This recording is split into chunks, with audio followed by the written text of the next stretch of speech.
Welcome back to the channel.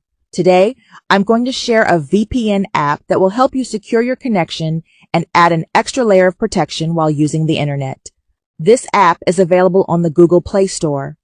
Open Google Play Store and search for TSS Tunnel VPN. Make sure to select the correct app, then install it on your device. Once installed, tap Open to start the setup. If you're new here, take a moment to like, share, and subscribe for more useful content. When the app opens, the first step is to update its resources.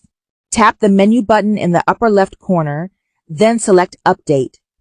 This ensures the app runs the latest version and provides the best service while securing your connection.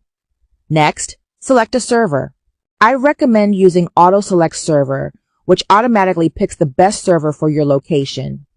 You can also manually choose a specific server if needed. Then, pick a network.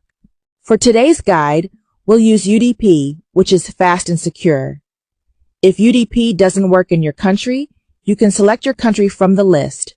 Finally, tap the Start button to connect. Once connected, your internet will be fully secured with extra protection while browsing. That's how you set up TSS Tunnel VPN for a fast and secure connection. If this guide helped you, please like, share, and subscribe for more tutorials.